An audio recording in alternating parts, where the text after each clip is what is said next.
மூதுரையில 23வது வெண்பா மற்றும் அதற்குரிய விளக்கம் இன்னைக்கு நம்ம பார்க்கலாம்.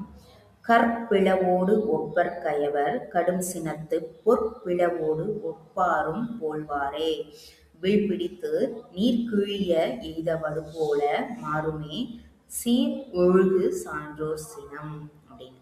இதோட விளக்கம் பார்த்தீங்கன்னா, சின்ன வேறுபாடு வந்துச்சுனாலே தாழ்ந்தவர்கள், அதாவது குணத்துல சிறியவர்கள் இருக்காங்க இல்லையா, அவங்க வந்துட்டு டபக்குன்னு கல்லை தூக்கி போட்டால் உடஞ்சி போகிற மாதிரி உடஞ்சிருவாங்க. அதை திருப்பி ஒட்டவும் முடியாது, அதனால எந்த யூஸும் இல்லை.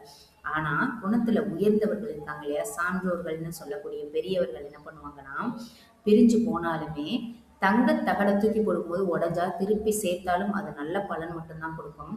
அந்த மாதிரி தான் அவங்களுடைய சினம் எப்படிப்பட்டது அப்படின்னு பார்த்தோம்னா, ஒரு பெரிய தண்ணி இருக்கக்கூடிய குளத்துல அம்பை வச்சு எய்தோம்னா அதோடைய வடு நிற்குமா, கொஞ்ச நேரத்திலே காணாம போயிடும் இல்லையா, அந்த மாதிரி தான் சான்றோர்களுடைய சினமும் அப்படின்னு சொல்றாங்க.